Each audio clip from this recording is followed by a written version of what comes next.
You can level up based on your ability, based on your connections, based on whatever you can do. But God is telling us, move up or come up to me.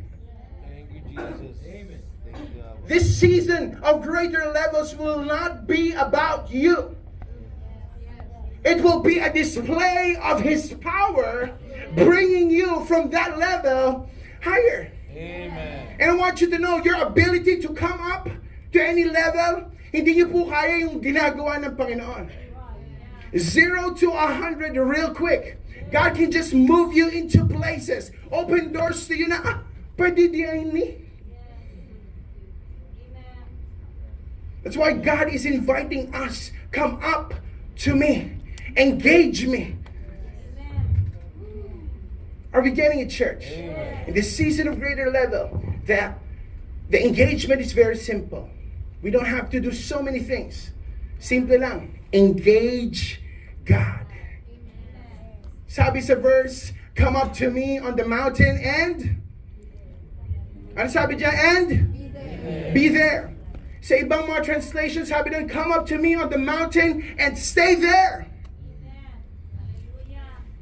Stay there. Now, I'll be honest with you. Dito tayo medyo parang alanganin. Ang Panginoon sabi niya, come to me. When you come to Him, He's an open door. No problem about that. Ang problema po comes to us staying in that presence. I'm not talking about the presence of the Lord in you. That's not it. He will forever be in you. I preached about that last week. The Holy Spirit within. Forever po ang Panginoon sa inyo. But what I'm talking about is His move in your life. The glory of the Lord upon you. God is telling us to engage Him and stay there. Na hindi po tayo maging double-minded person. Na intro voice lang tayo. We engage Him at the start. Then once we engage Him, ako na. It's so easy for us to engage God, but staying there, that's a problem. Let's be honest here.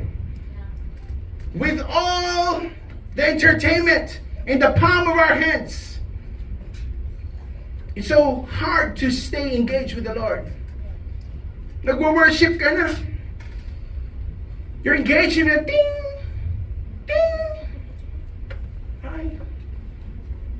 Next. The next thing you know, 8 hours ka na. Nasa telepono mo. It's so hard to engage the Lord. Pag may inaantay ka na, ay, showing na si Netflix. It's so easy to engage God kasi ang Panginoon, sabi niya, come to me. Hindi siya sasabi, pilitin niyo ako. No. He's an open door. We can engage Him anytime. But us staying there, this is where we have to be intentional, mga kapatid. Amen. It's gonna be hard to some of us. Why? Because wala pa pong palit sa atin. Hindi pa tayo like sanay na engaging the Lord. It seemed different to us. But I dare you to continue on. Engage His Word. Read it. Engage it. Then magkakaroon po kayo ng, this is good. Okay pala to. Then the next thing you know, you're engaging Him on a far different level. Read your Bible, mga kapatid. Very simple. Engage Him. Pray. When you work with Him. You're pursuing that position. Come up to the position with Him. Thank you, Lord, you are with me in this. Engage God and stay there. Everybody say, stay there. Stay there. Stay there. Daming drama na magaganda ngayon. Sa amin, na mga mahilig po ng mga K-drama, no? Daming updates, ang gaganda. But it takes an intention on my part to engage God and stay in His presence. Amen. Come up to me, sabi ng Panginoon, and stay there. I want you to know that God wants to stir us up. God is stirring us up in this year 2025 because there's going to be maraming mga suddenlies na mangyayari. As we move to this season, alam niyo po yun, it's like we're entering into a place na kung saan anytime you can step on something that it would just propel you up. It's a season of suddenlies. Amen. Season of greater levels. Amen. But it comes as you engage Him. Amen. Okay? Engage Him. That's why yun po ang gusto namin gawin niyo. To be stirred up so that you engage Him and stay there. Amen. Remain engaged in Him. Amen. Because as we remain and engage with Him, ano po nangyayari? Nagkakaroon ng intimacy. Amen. That na binabasa mo lang dati, you begin to have a pursuit. Nagkakaroon po ng intimacy. Let's read the verse continually. Sabi dyan, and I will give you what? Tablets stone. And the The laws. and the commandments which I have written. Ano pong ibig sabihin nito? As we come up to Him and engage Him, and as we stay there, the Lord begins to reveal Himself to us. Amen. He begins to talk to us through His Word. Word. Amen. I'm not talking about the law here, to do this, do that. No. I'm talking about His Word Amen. para sa atin. His Word, which is very important. Mga kapatid, the best thing that you can receive from the Lord, it's His Word. Amen. Let me repeat that again. The best thing that you can receive from the Lord is His Word. Amen. Yung mga blessing, it comes after. That is just the fruit out of the Word that you have received from Him. Amen. Because the moment you have that Word, mga kapatid, that Word is something that would stand forever. Amen. It is the truth. It is definite. Kaya kung meron po kayong pinanghahawakan na salita ng Panginoon, He will pursue that. Amen. And God is true to His Word. Amen. He's not a man that He would lie. Amen. Naintindihan po ba natin? Amen. That's why when we receive that Word through that intimacy, that will propel us. Amen. Okay? So in this season of greater levels, ano po kailangan natin gawin? Engage. Engage God. Everybody say, I will engage God. And as we engage Him, we will dive into the Word. Everybody say the Word. The word. Very important. We will be opening up avenues for you to engage the Word. EBA, our first term for year 2025. January 22. EBA. It's a time where you dive into the Word. Himay-himayin po natin salita ng Diyos. Through your connect groups, engage. We talk about the Word of God with our lives. Kaya maganda po as we engage Him. Engage Him, the Word. But watch this. This year of greater levels, you're not gonna be in a place na kung saan you will just be on the receiving end of this Word. Ano sabi ng Word? Come on, read it. That you may teach them. Amen. This is what God wants us to move in as a church. Now we would be a church na kung saan we are established in the Word that we may be able to teach them. Yeah. Established that we may teach them. Mga kapatid, the Word that we have received, hindi pwedeng sa atin lang yan. The kingdom doesn't work that way. The kingdom is as you receive, you give. We are blessed to be a blessing. It's always on the overflow. Puputok ka pag ikaw lang lahat yan. As we receive this Word for year 2025, I pray that you would engage Him in intimacy, and out of that relationship, you would be able to teach the Word that you would receive. That's why out from this church, I believe, marami sa atin, we will be teachers of the Word. Amen. Well, kung hindi man in the pulpit or in sa mga class, you can do it in your families, in your school, sa offices nyo, in your sphere of influence. Amen. God will lift you up to a greater level as you engage Him, as you dive into the Word, so that you will be able to teach them na hindi nakakarinig na salita ng Diyos lies in you. Yung mga problema ng mga office mates nyo na hindi mahanapan ng solusyon can come out from the Word of God that you have received. May mga sakit sa pamilya nyo na hindi maintindihan ng mga doktor. But watch this, but through the empowerment, through the Word of God, miracles can flow out from you. That's why this is the year of greater levels. Amen. We have doctors here. Yeah. As you engage in God and through His Word, supernatural healing can come. Amen. Hindi lang healing, supernatural na mga inventions will come and flow through you. Yung mga businesses nyo would flourish and move through greater levels. Why? Because you are engaged with Him. And as you engage Him, hindi nyo po problemahin yung increase, mga kapatid. Your job is to engage Him, and He's the one who's gonna bring you up to Him to a higher level. Simple lang gusto ng Panginoon sa atin, to engage Him. Everybody say engage.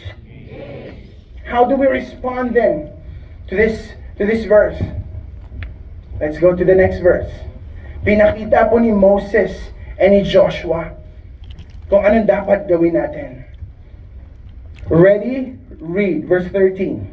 So Moses So Moses rose with his assistant Joshua, and Moses went up to the mountain of God.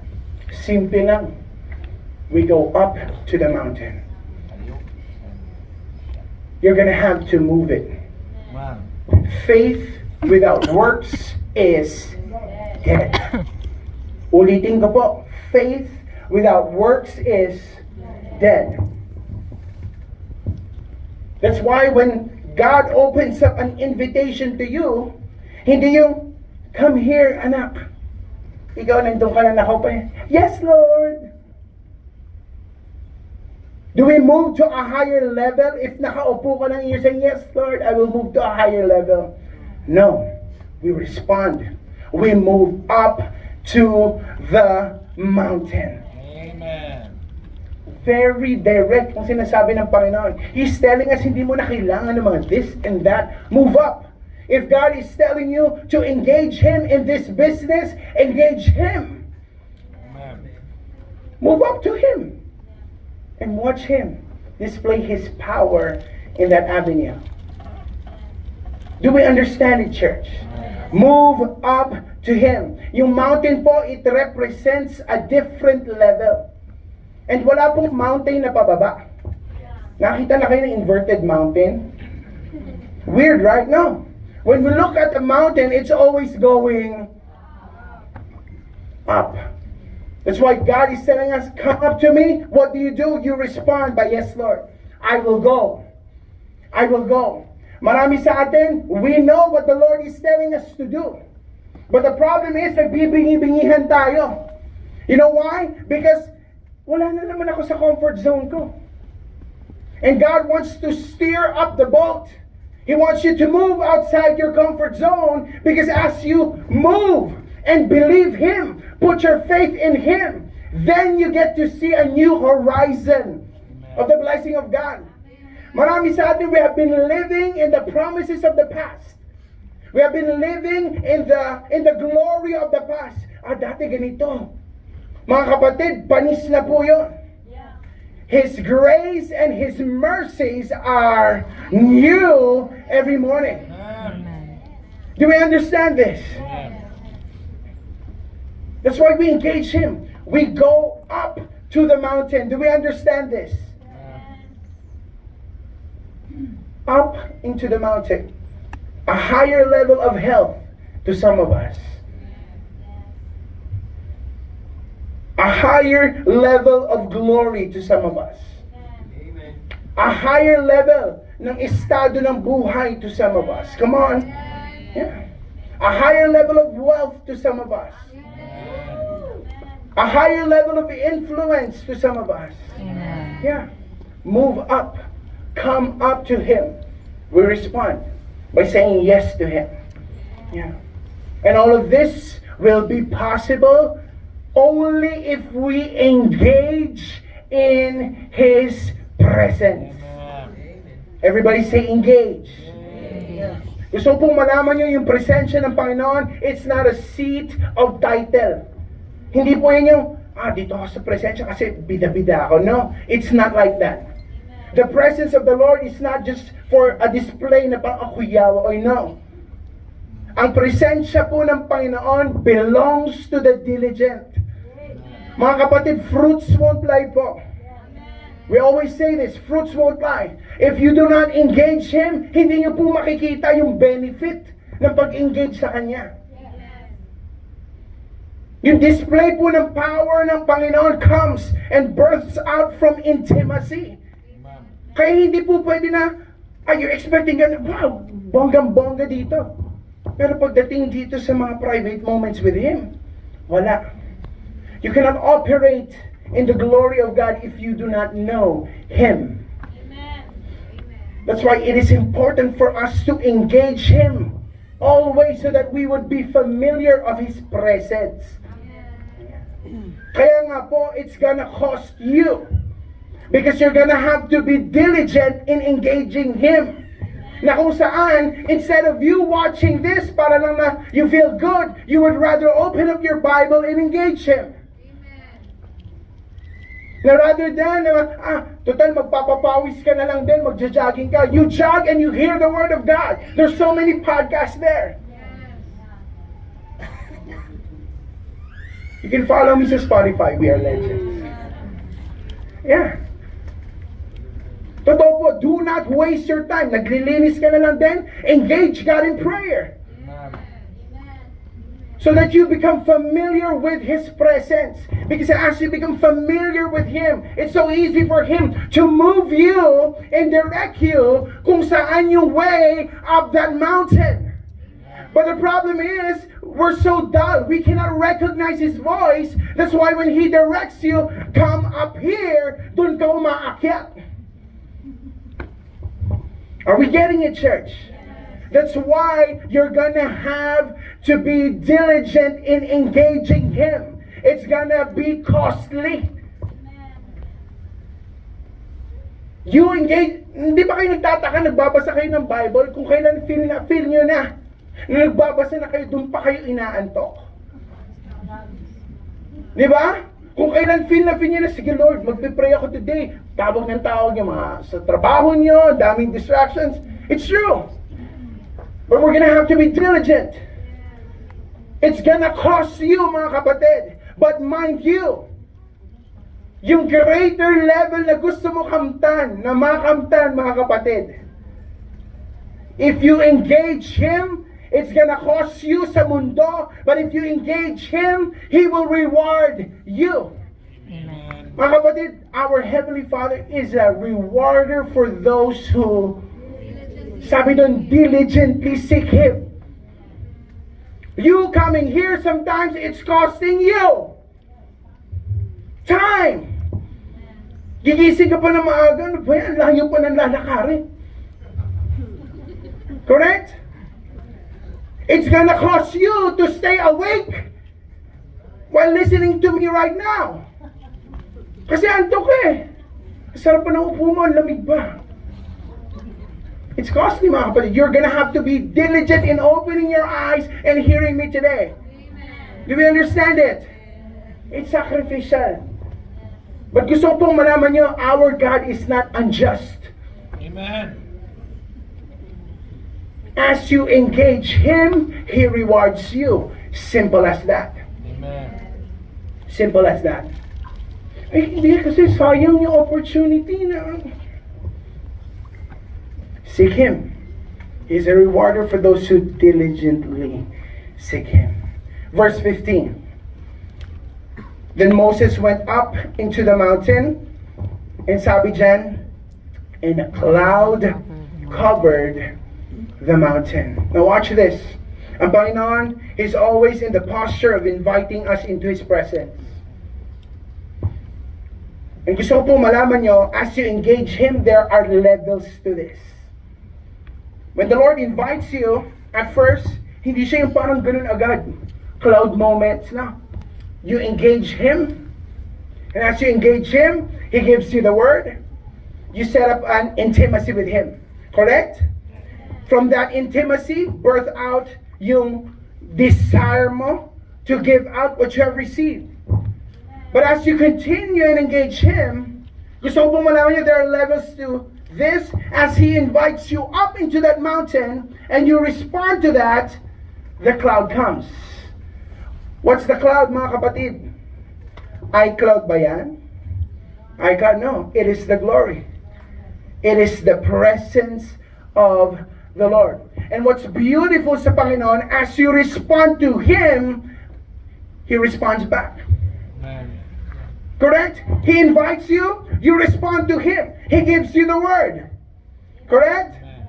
You engage Him, He moves you to another level, and as you go up, a higher or a greater level of anointing, a greater level of engagement to Him. And this is where I want us to be in this year 2025. Amen. That we won't remain dun sa mga levels sa baba.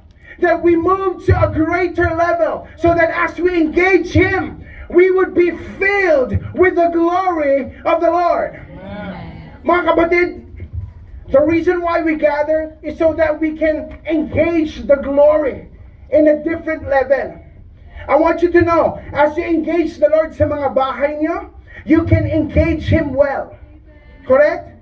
But if we come together, not just one, not just two, all of us, we will see the manifold presence of God revealed. Amen. Pag sinabi nating manifold, grace upon grace. Amen. That's why sinasabi ng Panginoon, do not forsake the assembly. Because there are things revealed only as we gather together. Amen. There's synergy. There's exponential acceleration as we move forward. Amen. That's why mapalad kayo na nandito kayo. Amen. Watch this. As we come up to Him, He responds. The cloud or the glory covered the mountain. I'm going to end with this, verse 18. And we're going to start praying. Verse 18. Everybody, let's read this. Ready? Read.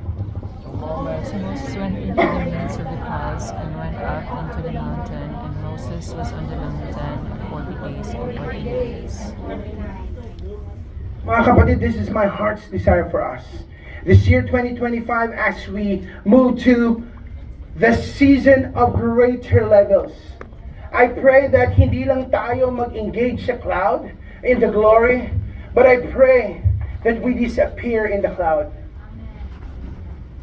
That we will, as we engage it, we become lost in the presence of the Lord. Mga kapatid, as we engage in the glory, makikita po natin yung pag-ibig ng Panginoon. We would see the heartbeat of God as we engage Him. And sabi ng salita ng Panginoon, in Colossians 2, allow me to read this to you because I believe this is the word of the Lord for us. Colossians 2 verse 9. Sabi doon, for in Him, everybody say in Him. We're talking about the presence of the Lord. Sabi doon, for in Him, we're talking about Christ. For in Him dwells some of the some ba? Sabi doon, for in Him dwells all The fullness. ng ano? Fullness of God. Of the Godhead bodily. Verse 10, and you are complete in Him who is the head of all principality and power. You know, even as we engage in the glory, as we engage Him, we become in Him.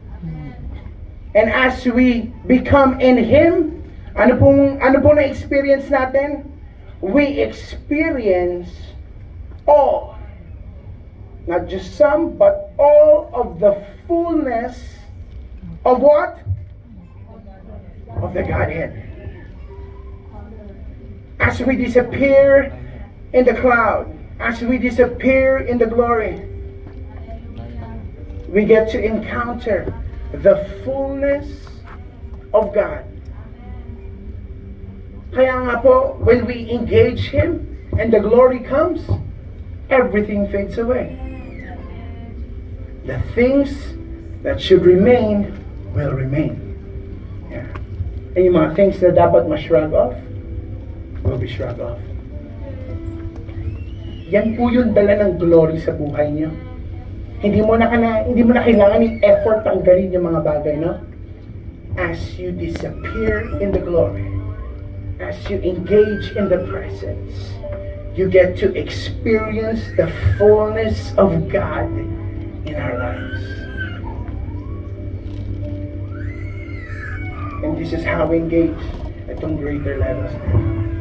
We engage God, we engage His Word, we teach the Word, and we move to a higher level. We move up to the mountain. We move up to the mountain. Today we're going to pray as a church family today. And we're going to engage Him before we end this worship service. Can I request you to stand?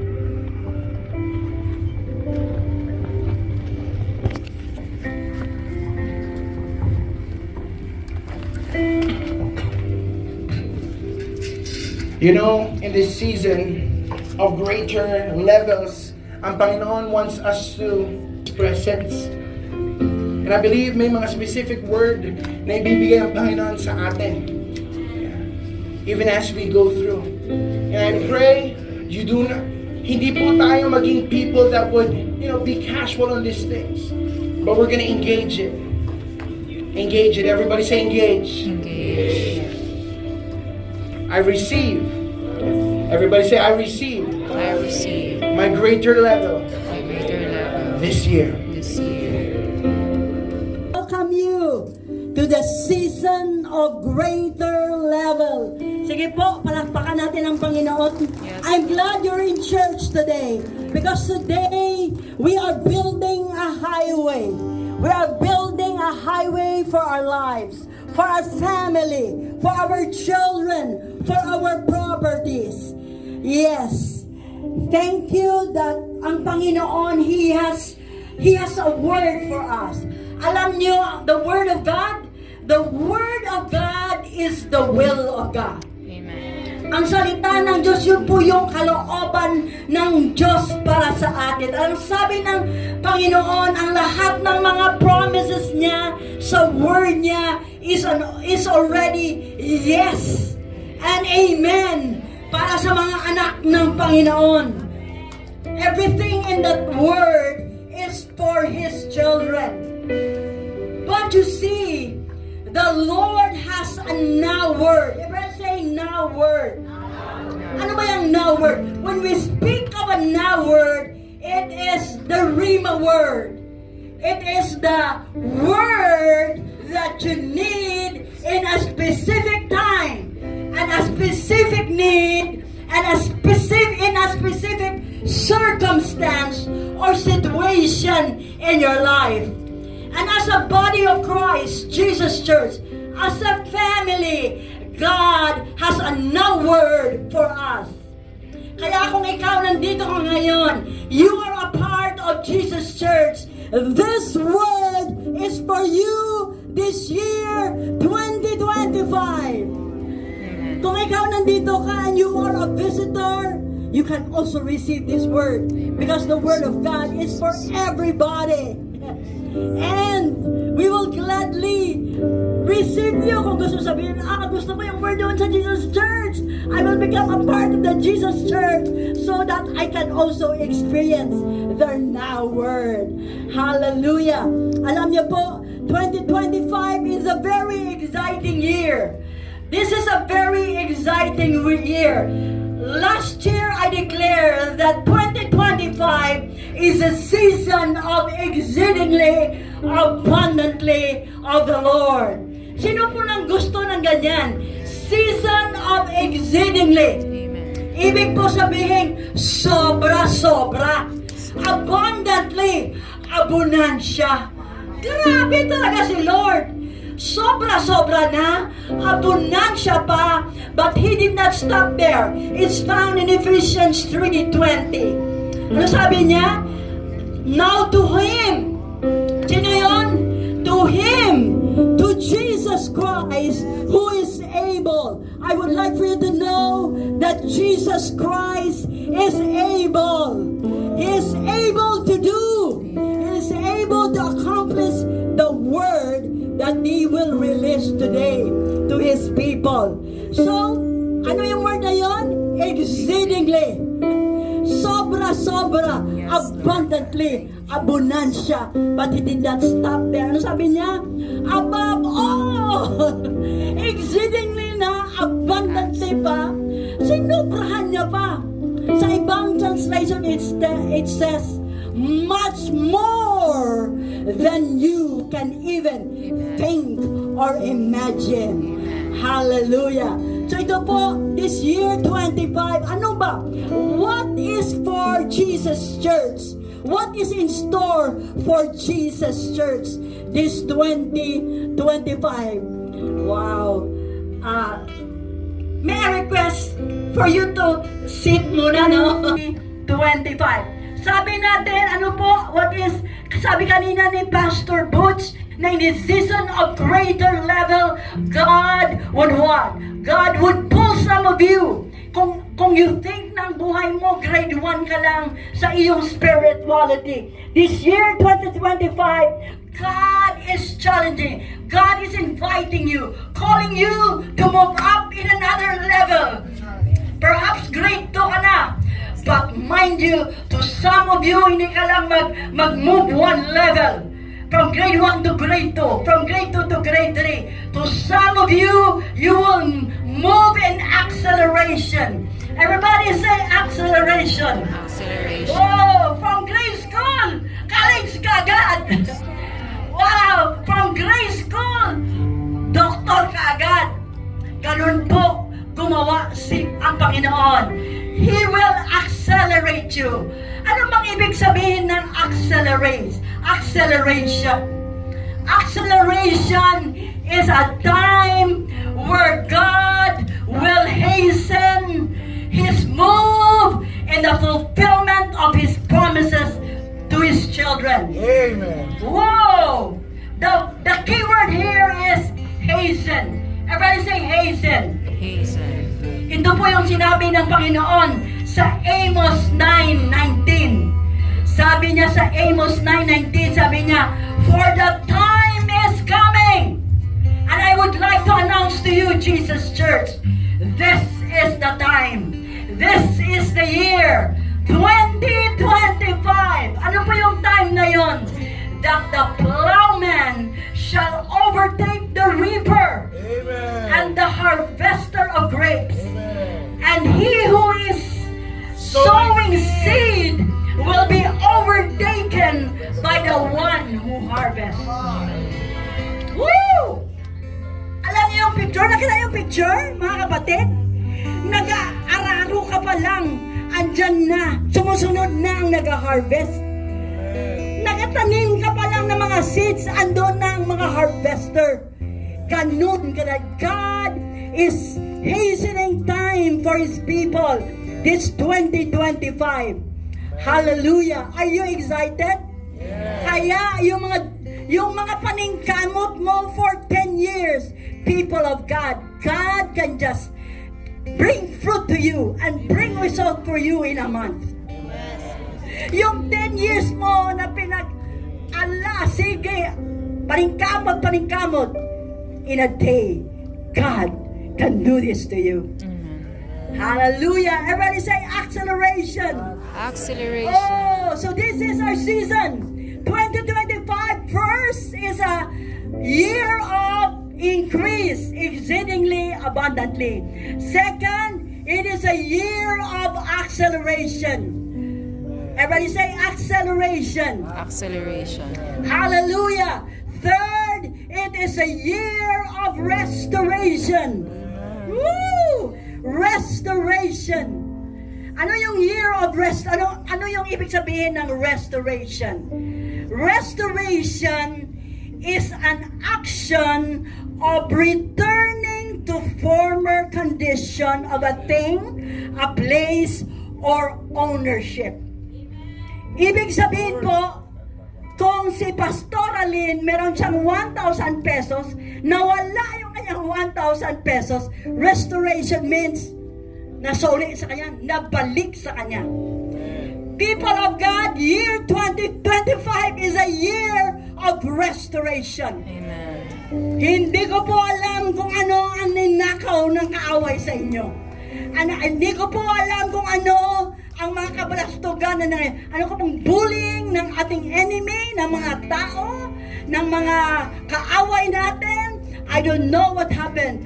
But people of God, I would like to encourage you that this year 2025 is a year of restoration. Amen. Woo! Anong definition niya?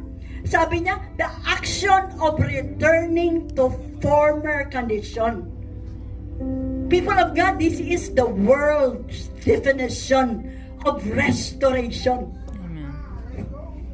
1,000 ang wala sa iyo, ang ibabalik sa iyo ng mundo, balik lang, 10 1,000. million. That's justice. But you know what? The Bible restoration? The Bible restoration. Basahin natin. Zechariah, I like it. Zechariah 9:12. Sabi sa Zechariah 9:12, can we all read it together? Sabi dito, return to the stronghold, you prisoners of hope. Even today I declare double to you. Yes, Yun yung restoration ni Lord. Ano yun? Double. So I declare to you today, Jesus Church, that this year 2025 you will have double for your trouble. Hallelujah! Yung mga ninakaw, nakalipay ng kaaway sa inyo. Ang mga ninakaw ng kaaway na mga health sa inyo. I don't know. Some of you perhaps are waiting for your baby. This could be your year of breakthrough. Hallelujah! Oh, I love it. Yes! Yes! Double. And mind nyo ha, ang Bible restoration, ang double na yan, isa lang yan. Sa Bible restoration, merong 5 times more. Every Sunday, akala mo, double, okay na ako sa double. Na-double yung nawala. But you know what? In this season of grace, this is a season of grace, God can even restore 5 times more. 5 times more! But I tell you, sa Panginoon, may 7 times more pa. Amen. Ano ang sabi sa Matthew? Na kung ang magnanakaw, when the thief is found, sabi doon, he is required to return back to you, to restore to you, how much?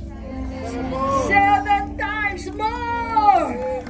That's why this year, in this season of restoration, you can stand and say, ninakaw sa akin ng kaaway ang aking relationship. But I say no. I require 7-fold restoration in my family, in my children. Yes, that is your covenant right as a people of God. This year of restoration, we will not only receive double, 5 times more, 7 times more. Hallelujah! There's more! Naalala niyo yung preaching ni Jed last Sunday, ni Kuya Jed? He's talking about 100 times more sa inyo that you have what? That you have left houses, left your family, house, ano sabi niya? Wives, parents. Yung iba sa inyo, because you become a Christian, you were ostracized. Yung iba sa inyo, i-forsake kayo yung inyong mga kaibigan kasi ayoko na sa kanya. Kasi paano na yan siya? Praise the Lord, praise the Lord. But the Lord is saying, I'm gonna restore how much? 100 times more! Grabe po. Ito, pakapin lang yan sa mga ginagawa ng Panginoon na restoration for His children. Amen. And this restoration is available for you, Jesus Church, this year. 25, the restoration of greater level. Kaya ang sabi ng Panginoon, huwag kayong malungkot, huwag kayong malumbay. Yes, huwag kayong mawalan ng pag-asa because even this year, I'm going to restore to you. This is the year of restoration. Thank you, Jesus. Anong invitation niya? Sabi niya, yes, I want to read it again. Sa Zechariah, what was the invitation? Sabi niya, return to your stronghold. Yun yung sasabi ni Pastor Boots kanina. Sino yung stronghold natin? Yung stronghold natin is si Jesus. Yes. He is the hold that is so strong. He is the person na hindi po tayo iiwan. He will not leave us. He will not forsake us. He is our stronghold. He is our fortress. He is someone we can trust. And as we return back to Jesus, the head of the church, the head of Jesus Church, sabi niya sa atin, restoration is sure for you. So brace yourself, people of God. This is the season of increase exceedingly abundantly. This is the year of acceleration. This is the year of restoration. And finally, this is the year of supernatural manifestation of God's promises in our lives. Amen. Woo! Supernatural. Bakit po? Because the glory of the Lord will be our portion. The glory of the Lord. His presence will be revealed greatly, more than ever in our lives. And as His presence is being revealed, the power of God will be released in our lives, in our homes, in our churches, in our children, in our businesses. And as that glory will come, yung natural natin, dagdagan niya ng kanyang super. So our natural plus His super being, it becomes our supernatural works this year. Hallelujah. Are you excited? So this year, whoa, Jesus Church, this is what please expect. This year, your pastors, we will labor to lay out to you these 4 things from this January, February, until the end of December, that these things will become a testimony to His family, to His person, sa inyong mga bahay. Ang inyong increase, ang restoration na ginawa ng Panginoon, and acceleration, and the supernatural manifestation of God's promises. Hallelujah! God is good! Are you ready today to declare the glory of God? To declare these things to come to us as we prepare ourselves to move in power this year 2025. Sige po, tumayo po tayong lahat, and together, I can pray for you. Your pastors are doing this to you every day to pray for you, Jesus Church. But today, what we're gonna do is together, we will declare yung mga bagay na to that will come to us this year, 2025. So today, I declare an open door. Yes, 20, an open door of God's increase for Jesus Church 2020 that you have and bless us and increase us in numbers. Thank you, Father, that the year 2025, you will accelerate our lives and increase us 1,000 times more as you have promised in Deuteronomy 7. Thank you, Father, that this year 2025, the lands drawn for us are in pleasant places only. Yes, we will have godly heritage, as in Psalm 16:6. We declare in the name of Jesus that the lines of blessing fall for us in pleasant places this year. We command the lines of long lives, lines of longevity, Lines of God upon the JC family this year 2025 in Jesus' name. yes, we command and declare lines of supernatural provision, abundant harvest And supply for JC family and pleasant places from today to the end of 25 in Jesus' name. We command the lines of spiritual, financial, and political favor to fall for JC family from now to the end of the year and beyond in Jesus' name. We declare restoration from everything that the enemy, people, circumstance has stolen from us in every side. We declare restore, restore in Jesus' name. Thank you, Lord, that we will taste and see your